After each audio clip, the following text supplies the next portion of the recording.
Welcome to the Website Success Show, the podcast dedicated to helping women in business get more traffic and sales through their website with less reliance on social media and paid ads. I'm Jules White, the founder of the Website Success Hub, and I love helping local and online businesses make more money through their existing website. If you have a business you love, but you don't like the way your website performs, then this is the show for you. Hi, welcome back to the Website Success Show. It's Jules here, and today I'm really excited to welcome a very special guest. My lovely friend Mallory is here to talk to us about how she has used YouTube to grow her business.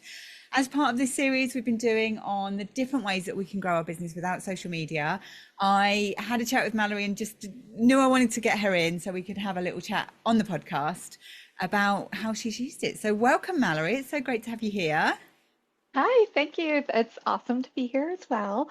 And the feeling's mutual. Love everything that you're doing. I constantly am referring people to you and your services. So Thank I hope you. they're taking action on that. Yeah, definitely. That has definitely happened where people have come into my world and it's been from you. So thank you very much. And we've done collaborations as well. So you have been a guest on the podcast before. Back in episode 58, we did an audit episode of Mallory's Google business profile. So that was good fun. And also we've done a collaboration where I've been in your program and teaching people about how they can grow their business without social media. So I just love the power of collaborations. We met, I think, through an online program. I think that was where our paths first crossed. But then it's so funny. I see people in different places, and you realize how small the world is, really. Even though we're international, it's so nice when you see people in different places online, really. Yeah, I totally agree. I feel like I see people and I'm like, I know we know each other, but which pocket? I end up bumping into people locally as well, and I'm like, "Have I met you online?" And it's so funny.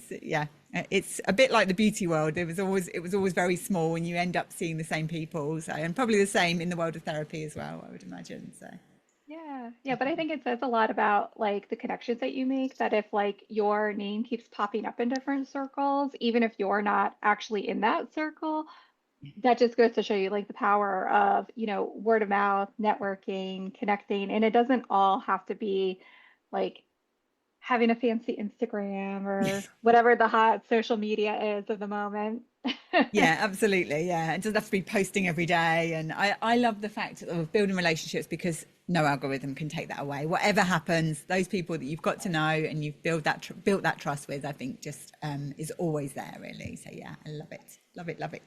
So Mallory, let's dive in and have a chat about YouTube and how amazing it's been for your business. And also what I've got a few questions about why you started using YouTube and what it means for your business right now, I think, as well, really. But first, before we dive into that, I would love you to introduce yourself and let us all know what you do and what your business is all about.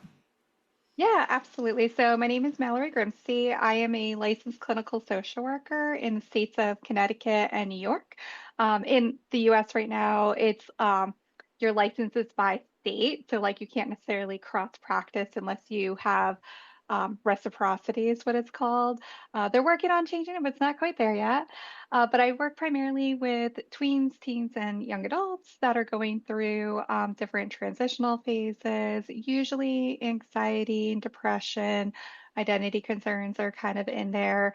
But I really, really love helping kids that are struggling with things like self-harm or suicidal thinking, because it is so powerful and so cool to see them realize that they have the strategies and that there is hope, that this doesn't last forever. Things do get better. And I have enough years of experience now that I have enough success stories that I can be like, yes, there is You're another not alone side. in this. Other people have been through this as well. Yeah. Yeah. Fantastic. Yeah. Mhm. So let us know about the structure of your business as well. So how people can buy from you, how you work with your clients. And I think since we last actually spoke, you've got some new things that you're offering. You may be working with therapists as well. So Yes. Yeah. So my primary thing always has and probably always will be my counseling clients. Love them. But I also, because I've been in this world for so long, I've had so many therapists reach out to me like, how do you do that? How do you do that? And I'm very generous. I'm a giver, so I will tell you, but I was like, I'm literally saying the same things over and over again. Let me just kind of throw it in like something so people can just here it is. And so I do have two programs for therapists. One is called the Breaking Up with Insurance Guide, which is how I was able to work through, my own like struggles with the idea of like not accepting health insurance in order to make my private practice work, and how to go about that ethically and sustainably. I've been totally off of insurance panels for my practice since 2016. So we've just hit 10 years officially this year. Um, and my other program that I recently started is called Stop the Referral Panic, because I was consistently seeing in all these like therapist groups and talking to other therapists that everybody was really struggling with the idea of like, how do I like keep the referrals coming in? How do I make sure they're like a good fit? And like feeling kind of like that frenzy and panic to the point that people were thinking about closing down their practices. And I was like, well, don't do that. There Like, are there are if you options. Yeah, and I think it was just kind of the during the pandemic, it was like it's particularly the shutdown portion, it was very easy to make the time for therapy because everybody was kind of struggling and like what is this world that we're living in? And it was like an easy thing to like hop on, log on. But as things have kind of like regulated, and I wouldn't say go back to normal because like what is normal? But I think that therapists who probably started a practice like during that frenzy aren't used to like the natural ebbs and flows and like how to like notice that, make that work. And so, Jules, that's for your thank you so much for doing that guest lesson, by the way, on how SEO, or I mean not SEO, wow, social media is optional.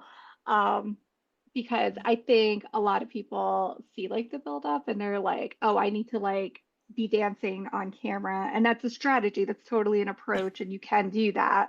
But that's usually like if you're looking for a therapist, you're not making sure they're a good dancer on Yeah. TikTok. Yes. 10 times a day. Yeah. Yeah. Like, I don't know No. about you. I don't have time for that. No, And nobody wants time, to see me dance. energy. No, no. I think that's a Yeah. really good point. I think, especially for businesses like yours, where you help people get better. So I definitely think this is something that I've realized over the last probably 18 months or so of working out who SEO is a good fit for is the people that need constant clients. They need a steady stream of clients coming into their business. And for therapy, you do help people get better. I've been working with a lot of physios and osteopaths at the moment, and they're another business where you help people get better. So unfortunately, you need people coming through all the time, or fortunately, depending on which way you look at it. Whereas like hairdressers, if you're a good hairdresser, generally you don't need that many new people coming in to fill your books. But yeah, I think it is definitely something where that panic can set in and you kind of think, oh, social media, that must be the option to fill my books, really. Whereas actually there are a lot easier ways. And I'm not necessarily saying what we're talking about today is easy, and we'll definitely talk about that. But how did you kind of make that decision that YouTube was going to be a good strategy? And well, actually tell us about when you started with YouTube as well, really. Yeah, so my practice officially opened in 2014, and I had no idea what I was doing. It was just like, well, I knew what I was doing from a therapy standpoint, but not from a business standpoint. Yeah, yeah. It was a situation where I had a friend who was also working her way towards licensure, and her husband was like, "Hey, I have office space. If you want to use it, you can sublet for me. I'll give you like 3 months free to see if you like it." And I was like, "Well, it's free, okay." And I did. Um, but because of that, I joined a program called Business School Bootcamp for Therapists, where it was run by two therapists who really taught you the back end of the business side of things, including marketing, structure, and things like that. And they only held this conference once, and I'm so glad that I went. They had an in-person conference called the Most Awesome Conference for Therapists. So I just love the name. And so I flew out to California. I met with them. I met a whole bunch of other like really amazing therapists. And in one of my one-to-ones with one of the coaches, her name is Miranda Palmer, she was like, "You really need to be on video, like your whole personality and everything. Like people need to see it, they need to feel it." And I was like, "Not me." Oh. that really, really sat with me. And so I was like, okay, I'm gonna like kind of give it a go. And so shortly after that, I can't remember if it was the tail end of 2015 or maybe 2016, I did start like showing up on video. And if you look at some of my really old videos, they are very cringe. The tech, I mean, I am like I'm very pale to begin with, but I look like I don't know what color white. I can definitely relate to that, Mallory. I have that issue as well myself. Yeah. Yeah. Yeah. But I did have a lot of clients that were telling me and families that like, oh, I saw your video, which still feels a little like, oh, you saw it, even though that's the point. Yeah. Um, but I started really, really taking it seriously probably like the end of 2018, early 2019. I joined a program with Trina Little. At the time, I think it was called YouTube for Creatives. I think it's like shifted and changed since then because what I really liked about her is she has her MBA, so she fully understands like the business side of things and she caters to using YouTube when you have a business, not because like you're trying to be an influencer or any of that. Like if that happens, great, but like that's not the point and how like using that is a little bit different. And so with a lot of her encouragement in the community there, I like was churning out weekly videos for a while. I do think the lockdown portion of the pandemic helped with that. Yeah. But even since then, I think the last time I did like a full, like true long form video like that was probably February of 2022, and people still find and use those resources. Like I have a hard time keeping up with the comments, which I never thought I would have that problem. Fantastic. Yeah, so it's still working, even like I have not consistently showed up with new videos in over 4 years. Wow, that's amazing. I was looking at your figures this morning and I saw you've got over 400 videos and I think is it over 7,000 subscribers? And I Yes. know when we were working through the program that we were in together, you hit a milestone, I think, on the number of views that you had. Was it 100,000 views or was it I can't remember what, there was Oh, one you know big one. what? I would have to like look it up because like honestly, I don't even like pay attention to that No, anymore. no. Like it's cool, Yeah, but like I can't reasonably see 7,000 people in my office, but yeah, it's really cool that I've been able to have information and help out there that at least 7,000 individuals have yeah, like clicked like yes, subscribe, and even more than that have seen and hopefully implemented some of the strategies. yeah, Like yeah. those are really the numbers that I want, not necessarily like how many likes and views am I Yeah. having. Like it is Yeah. cool to see it, but like I don't know, numbers kind of like go in and out of my head.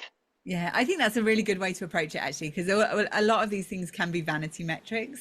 So I think definitely, although I did see something recently about I think it was about the number of subscribers actually, but there's a new Google thing coming out. It was a few weeks ago. I read about it, and it was that you could have a Google. Oh, I can't even remember what they called it. This is not the best thing for actually describing this, but it was basically for if you've got over 100,000 subscribers on YouTube or 100,000 Instagram followers, you could get like a place with on Google where you can then control what shows about you. It looked like it was basically almost like a Google business profile for influencers, but you had to have this number of followers to be able to do that. So but I think it was subscribers on YouTube actually, because I was thinking, okay, who do I know that's got that number of number of followers? So I messaged Carrie Green. Not that I know Carrie, but I'm in the Female Entrepreneur Association. I was like, oh, you might want to check this out. So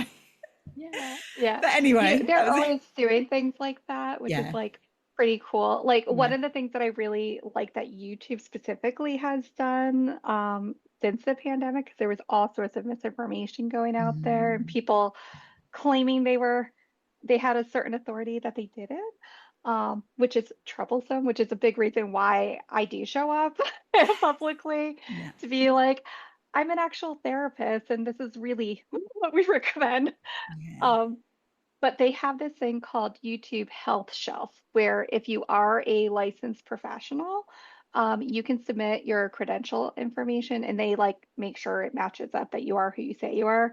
And then it's not on all videos, but it's on certain videos with sensitive health information.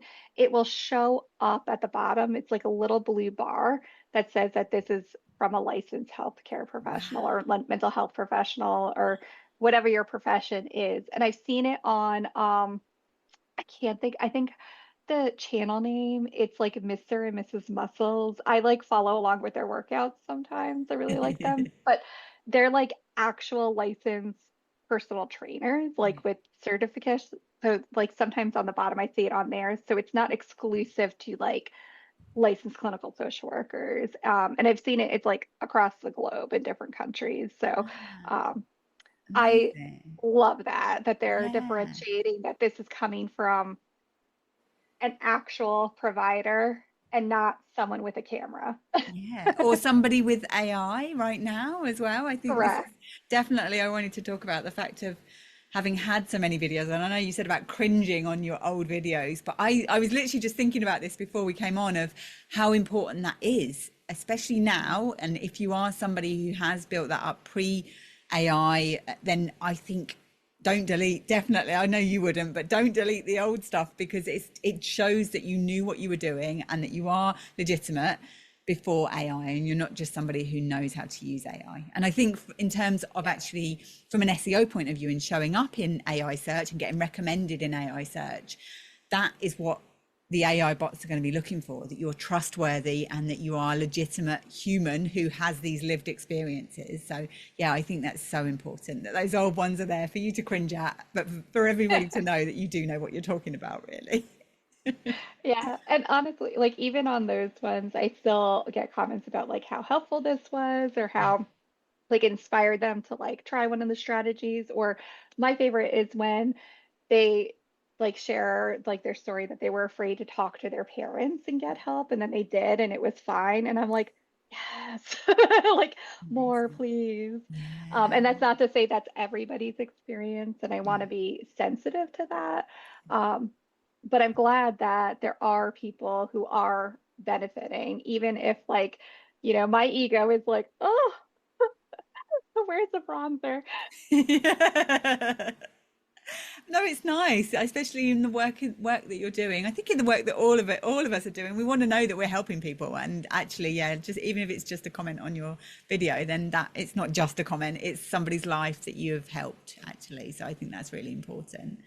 So why did you decide, actually, before we dive into that, let's talk first about back in the beginning, how long it took to get traction, and was there a particular reason that you decided to do YouTube rather than, I don't even know what social media would have been around back then, but rather than social media, or maybe you were doing both.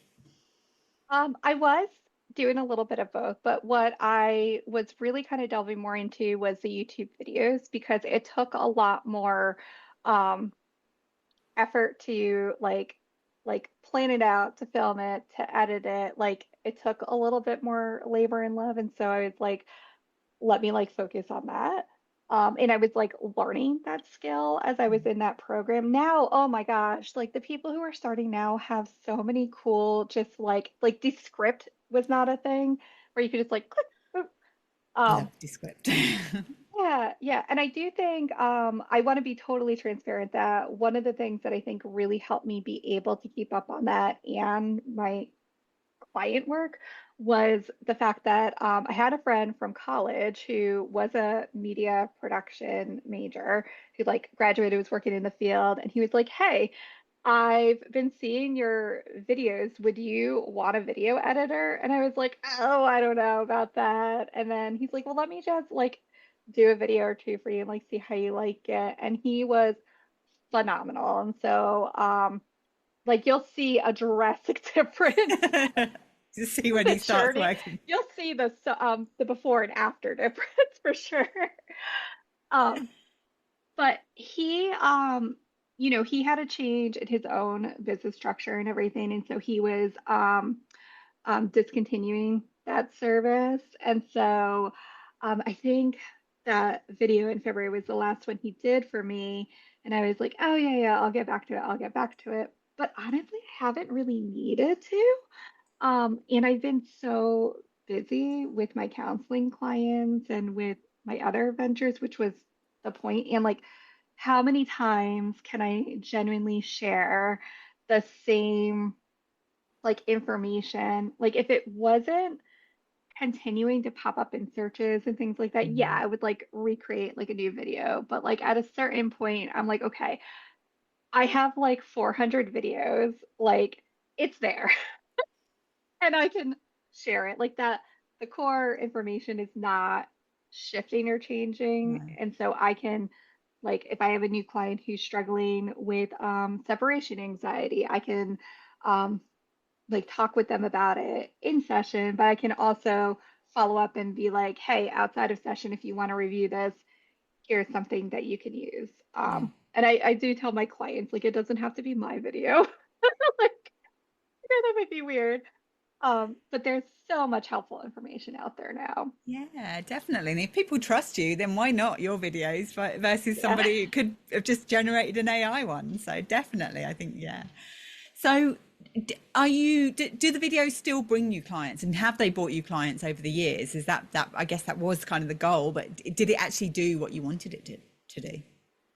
Absolutely. Yeah. Like when I look at I did like a whole breakdown of all the clients that I've had since the time I opened my practice until I want to say it was like spring of last year. And when I broke down like where people were coming from, how they found me and how they started working with me, it was almost exactly like a 50-50 split between um, like Google and YouTube, like search, and word of mouth referrals, which was almost always because somebody had sent a video.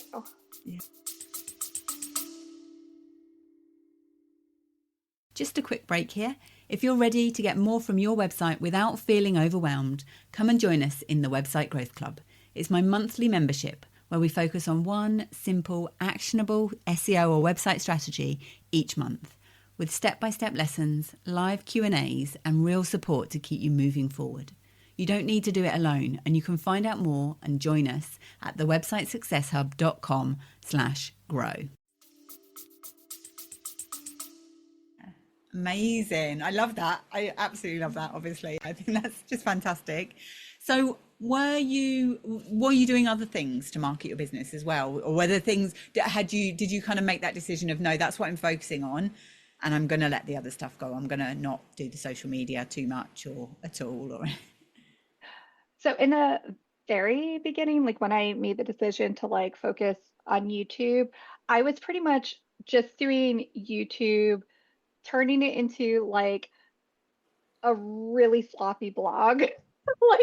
Like sometimes it was just like the video and here's the link. So I do need to I'm still cleaning up, as you know, my back end of like 10 years of lots of blogs. But like eventually I got a little more like finesse with that and like use the transcript and like turn that into a blog post. So I would like kind of use that as like my core piece of content or like my hub. And then I would email my email list that like, hey, there's this new video about this. And like again, as you know, every skill I feel like is like kind of layer upon itself, like it kind of builds upon itself. And eventually, I've gotten to the point where I've been able to repurpose or um, like multiply that content from that one video. And so now, even though I haven't created like a new video, like long form video like that in years, if I have certain content or certain videos that I know cyclically like kind of pop up as like people are searching for this, they're commenting on it, they're wanting more information on that, I'll use that video to like finesse the blog post. And then from that blog post, I'll create other pieces of content where I'll post on LinkedIn, Facebook, Pinterest is a big one, I will say, and Instagram. Um, and from all of those, like I don't necessarily think people are like clicking from like my Instagram, but I do think having some findability is Mm. helpful, Yeah. but it's not like Instagram I more so use for like connecting with colleagues. It's Yeah. like for my own entertainment. Yeah. Um and like it's there for people to see like I'm here.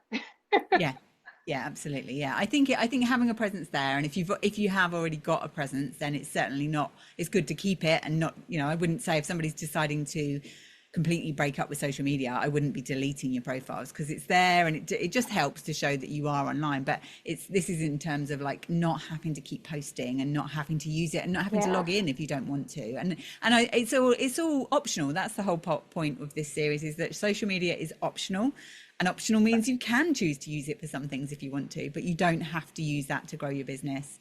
And I yeah, tend to say focusing on content that you own first, which obviously we don't own our YouTube channel, but the fact that you are making them into, or you have made them into blogs over the years. And we've had multiple conversations about the fact of having so much content there that you don't then necessarily need to be creating new blogs, but right. updating the old ones, making sure that they're all linked together.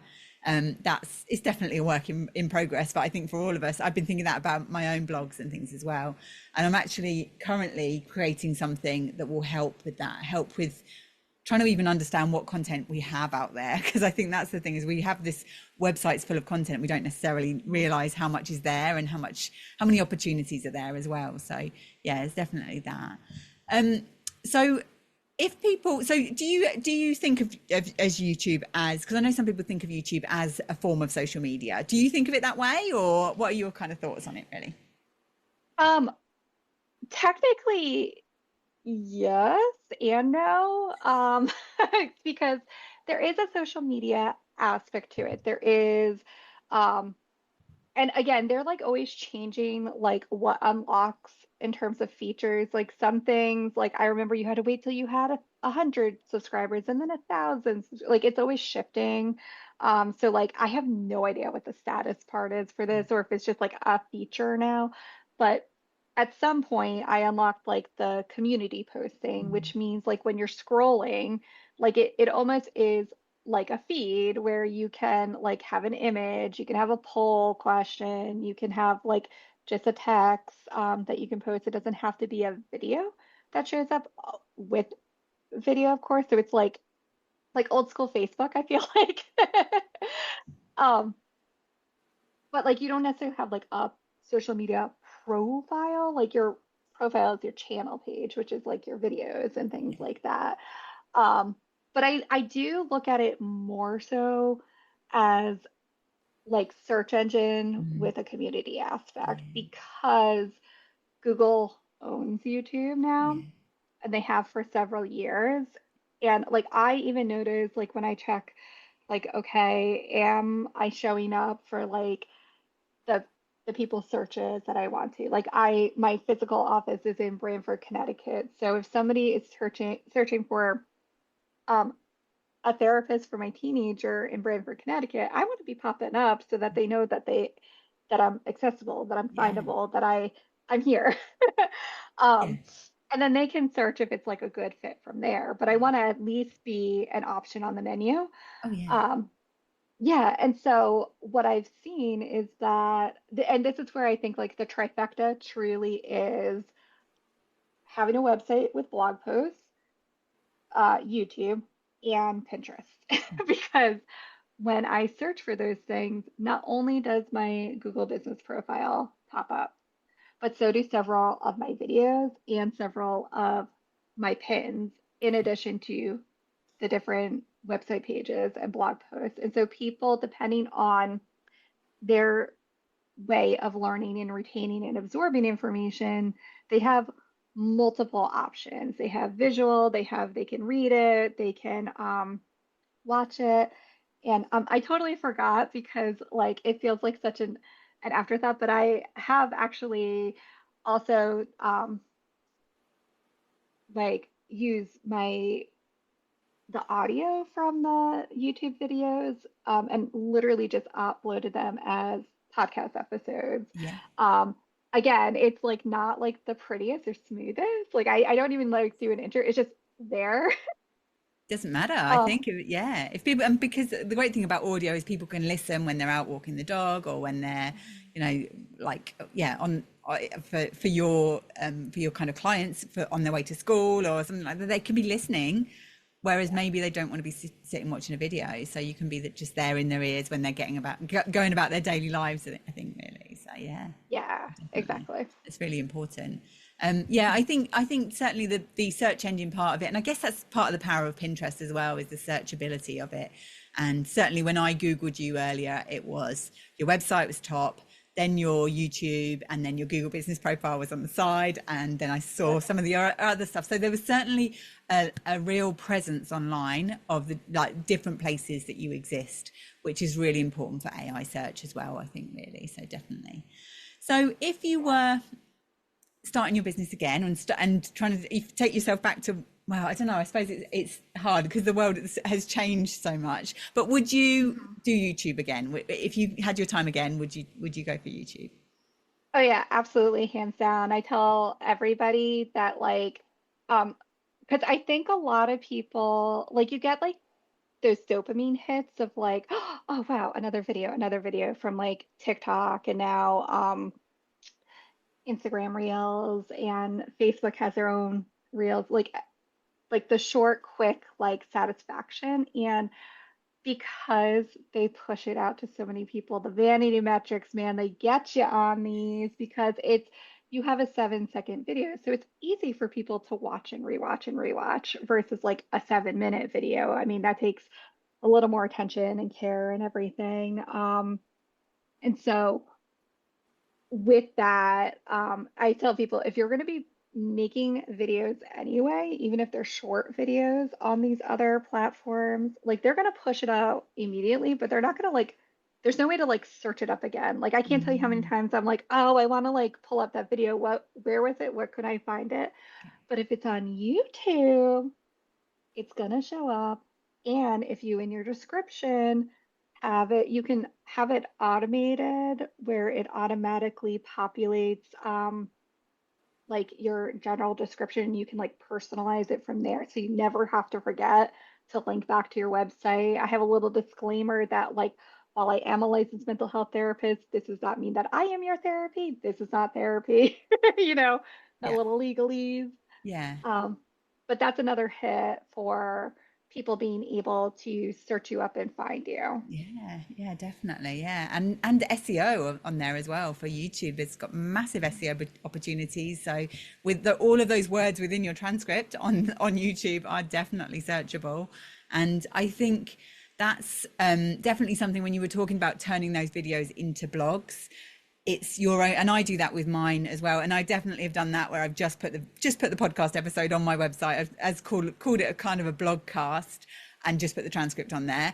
I'm definitely trying to be more intentional about my own content now as well, so trying to just, especially at the moment, focus on cornerstone pieces of content, so the ones that are the most important or the most relevant, and really turning those into proper blogs. But because it is my own words, and with your videos it's your own words, it's your own unique lived experience, that is how those articles will then stand out versus just AI generated content that we're all fighting against now with blogs, definitely, that actually it needs to be content that either has existed pre AI or content that has your own experience and everything in there. And that's why I love turning that kind of content, videos, audios, into blogs. It makes it so much better, I think, in terms of the quality, really. Yeah, definitely. And I think you really helped me with this mindset too, because I was stuck in the like I have to feed the algorithm. Like Trina Little, who I worked with to learn about YouTube and everything, she calls it, do you remember like Mario with like you have to like get the gold coins? She's like, YouTube, you have to like get the gold coins to keep it going. And like one of the gold coins is like consistent videos. But at a certain point, I was like, okay, am I doing this because of like an algorithm or am I doing this for some other purpose? And it was clearly a different purpose. Yeah. And so now even with like I have so much old helpful content out there that's still usable and applicable. Like that hasn't changed. If I'm going to be focusing on something like for this year, I've only committed to repurposing 4 blogs over the whole year. And so right now, and like I'm not even on schedule with what I was. I'm doing 4 blogs this year and I've done 0. Yeah, I've done one. I Well have done done. one. But I'm in the middle of like the second one, and I was supposed to do like one per quarter. That was like the ideal. But like life has been busy, like personally, professionally, and like at the end of the day, if I post according to my arbitrary schedule, is that really going to make a difference? Mm, Probably not. no, Uh, but I do no. tell people like if you're worried, like for those of us that like our clients like get better, they move on, like they no longer need our services, which is the point. That's what we want. Um, there is that initial like, oh, who's going to be on my couch next, right? And so during those moments, I've really kind of transformed my own thinking of that, where like, okay, if I'm noticing that like my calendar is looking a little emptier than usual, or I know like cyclically over the summertime because I do work with school age kids, like this is when they're going to summer camps, this is when they're doing like the college tours, things like that. And I want them to do that. I don't want to be like beholding, like you have to come in if there's not a safety concern. So I just use what would have been client time as like my marketing Mm. time. So if I might not be as absorbed in it as if I had like a 2 hour, 3 hour block, but if I have an hour block, like I'm going to be trying to do something to kind of keep the wheel turning. Yeah, yeah, definitely. Yeah. Have you thought about releasing anything around AI, mental health around AI? Because that's like a big change, I guess, since you last released a long form video. Have you thought about doing anything around that? I have that. I think that like it's so like evolving, if that makes sense. Yeah. And I don't feel comfortable with my knowledge and skill Mm. set with AI to use it in coordination with clinical work or like assisting that because I'm just not convinced that the safeguards are there and like the fact that they Yeah. don't have like a healthcare version yet, like That's what I mean. I would be mean, I mean worrisome. more for clients and for the effects of it for your audience. I mean, rather than actually using it to help you, using it Mhm. for the mental health implications for teens and children using AI themselves. Yeah, I think it's still honestly like truly so evolving and like we Yeah. don't have like I have my theories, of course, but like we don't have like the data to Yeah. support it yet in either direction. And like for all I know, like and I do think that this probably is the inevitable way that things are going to be going. I do think that it is going to touch every aspect of our care, including mental health care. And I don't necessarily think that's a bad thing, but I do think that we need to be informed. Yeah. Like I know, like when telehealth was first coming on the scene as an option, a lot of people were like, "Oh, you can't do therapy on a video. They have to be in person." And I was a little old school at first. I was Yeah. like, I don't think I could ever. And then I had a winter where I'm in Connecticut, and so it gets snowy here.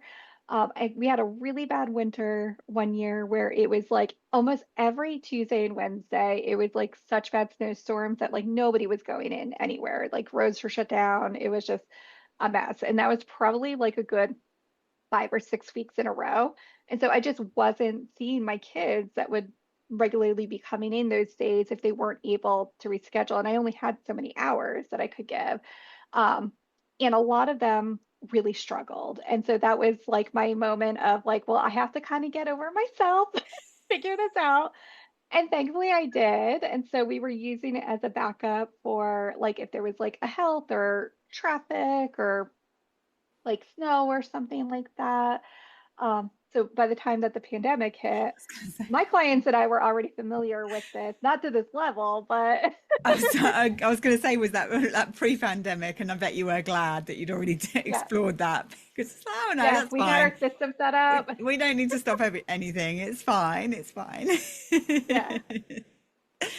So, when you stopped producing videos for YouTube, where did that attention and that time that you were spending on that, where did that immediately switch to something else, or was it kind of just like time gets gobbled up in our business, right? I think a lot of it was like the gobble up stuff. That was also, I'm trying to remember, I think that's when I was first really trying to launch. It was called the Coping Skills Crash Course originally, but now I've renamed it Your Com Code. So I have at the moment I have two digital programs that are um, like consumer facing. They're not necessarily for therapists, for people who are looking for additional support, either in addition to their therapy or like they're not able to access therapy for whatever reason. So it's not therapy. It's more like the psychoeducation supports that we talk about, like the stuff in my videos, honestly. And one of them is called Your Con Code, which is all about like, okay, when you're having an intense emotional experience, like what do you do to like move through that, to get through that? And that's coping skills. And you really need coping skills if you want to do the deeper work with therapy because feelings be popping up. And if you can't feel your feelings, like you're just going to be torturing yourself, and we don't want that. No, no, definitely. Yeah, yeah. I think it's amazing. I wish I'd had somebody like you when I was a Oh, teenager, because I think it would have just made so much of a difference, really. It really would have done. So yeah, definitely. oh. Well, you have it even better now because, like, obviously I'm not your therapist, but we're friends. Yeah, absolutely. Absolutely. So what do you think, in terms of YouTube, like myths and mistakes, what do you think are the biggest mistakes that you see people making with YouTube? Oh, I think trying to copy somebody else's video as your own or trying to like trend hop. Um, I was given some, I don't necessarily think it was bad advice, but I don't think it was applicable advice to me about during like the Olympics when oh, who was it? It was Simone Biles and the tennis player. I can't think of her name right now, but both of them had come out and there was like a big like news article flow about how they were prioritizing their mental health over like their sports obligations and commitments and how the two really kind of interact and like it was important. And like as a therapist, I'm like, yay, mental health, taking care of yourself, but the person who I was consulting with at the time for like, strategy and everything on that was like, you need to make a video on this because this is what people are searching for. But it was so like, I don't know anything about like gymnastics or anything. And so it felt like inauthentic as I was making it. And like, it was one of my worst performing videos by all metrics, the vanity and the ones that matter, because it just wasn't my thing. Yeah. And I was like, okay, I'm not gonna like try and be like, oh, this is like the hot news story of the day. Um, I'm gonna be focusing more on, what are the situations that I see pop up like with my clients that could be applicable outside without obviously using my client's experience. So like I would never be like, so Julep came in on Wednesday and she was really struggling with like school anxiety and this is what we did. Like I would never ever do that. No. But if I'm finding like, client after client is coming in with similar things and I'm sharing similar strategies, I'm going to share like, if like this experience feels like applicable, like if you're struggling with being able to like show up to school and like feel comfortable there, these are some strategies that you might want to try um, without like disclosing anything about my clients. Yeah, definitely. I think churning out content, there is a bit of a thing of churning out content, and hopping on trends is one of the ones. I was at a training workshop a couple of weeks ago, and it was all about YouTube, and that was definitely one of the things that they were teaching was, oh, you need to go to Google Trends and find out what's trending and create an AI video about that. And I was just like, no, that's not me. That's not me. No. Yeah, I think Definitely if not. that's, I mean, that is a business approach for Yeah. sure. And like, if that's the business that you want to be running and that's like applicable, like, absolutely go for it. Um, it's not for me, No, me neither. at least as of today. I do leave room open that I may change my mind in the future, but I don't see that happening. No, definitely.